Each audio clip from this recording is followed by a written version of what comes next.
Members? Honorable Chua? Thank you, Madam Chair. Madam Chair, we've been talking about verifications and oath, but hindi naman po natin pinapa-identify yung signature. So I think that is very important because maybe later on, baka biglang itanggi yung signature. May I ask, Madam Chair, if the complainant or complainants are present in today's committee hearing? Madam Chair, The Honorable De Lima? thank you. I think it's unnecessary because there is a presumption of authenticity of signatures unless someone or anyone questions it.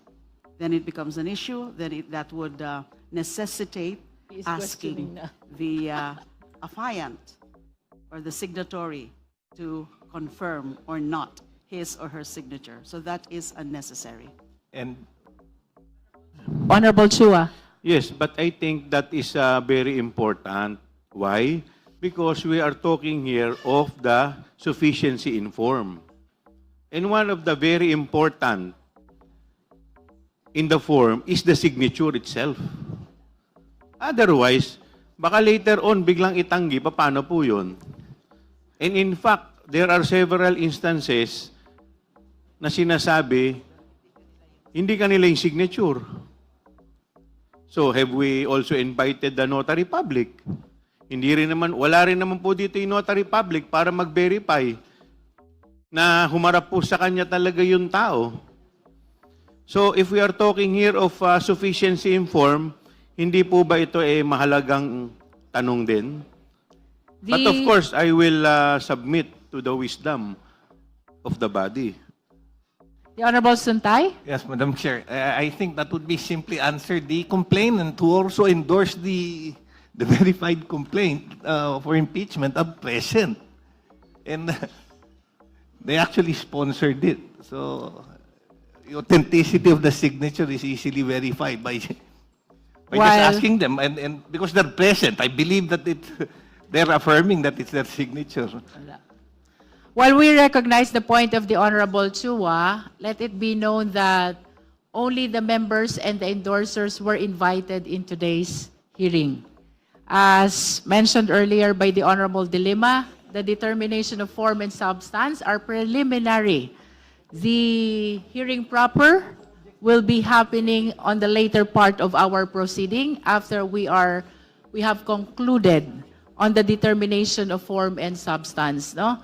We recognize the significance of the opinion and observation of the Honorable Chua, but nevertheless, let us confine ourselves to what appear in the impeachment complaint. Madam Chair. I'd like to object again, Madam Chair. Okay. There is a motion. I think, Madam Chair, Honorable Abante? I think I have definite reasons why I am objecting. Yes, please state your Number reason one, why you're number one. objecting. What Congressman Chua has raised a moment ago is important. Now, we are not talking about any fast rules here. Every member of this House has the right to question whatever the question might be, Madam Chair. Therefore, the question of Congressman Chua should be tackled. Number two, I also object on the argument raised by Congressman Rodriguez. And number three, Madam Chair, nakita ko po dito, in-exhibit nila yung competent evidence of identity. Pero wala po dito yung documents if they are indeed taxpayers, Madam Chair.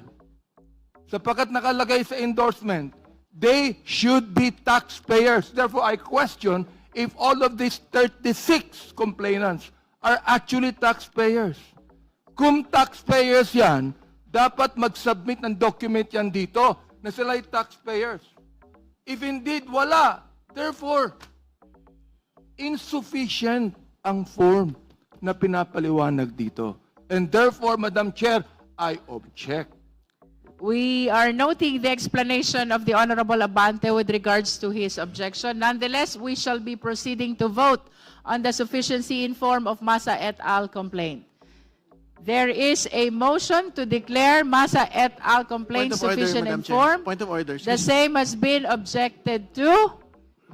Point of order. Those who are in favor, we shall now divide the House. The Honorable Ridon. Who has seconded the motion, Madam Chair? Who has seconded? It hasn't been seconded. It's Kong Noy Defensor. Because I heard a lot of second. Okay. So we shall now divide the House. Those who are in favor of the motion, please raise your right hand.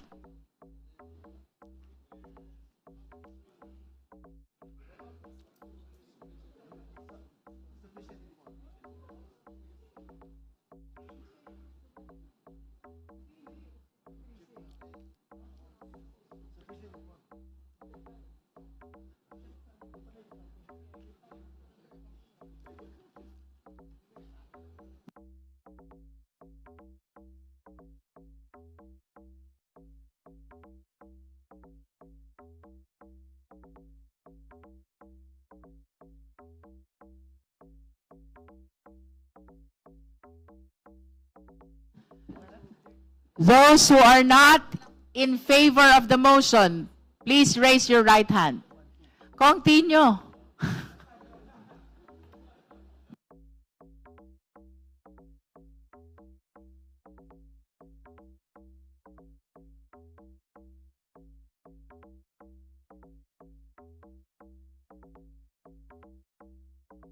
Those who abstain, please raise your right hand.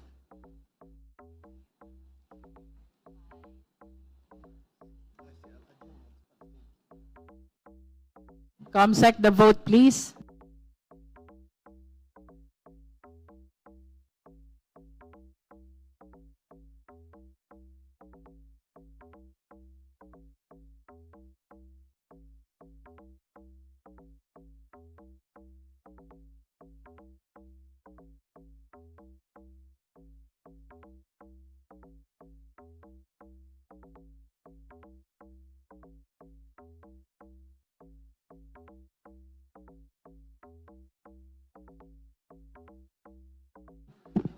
With 35 in favor, 9 against, and 1 abstain, the chair declares the Masa et al. Complaint sufficient in form.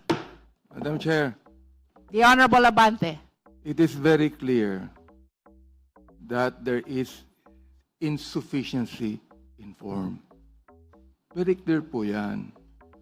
And I'm so glad for the rest of those, my colleagues, that supported my objection.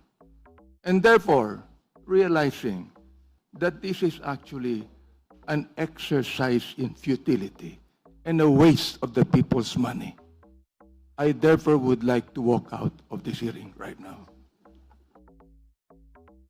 The manifestation is noted. We have concluded the determination in form of both the Jesus complaint and Masa et al. Complaint. If there are any other matters the member wish to discuss before we suspend?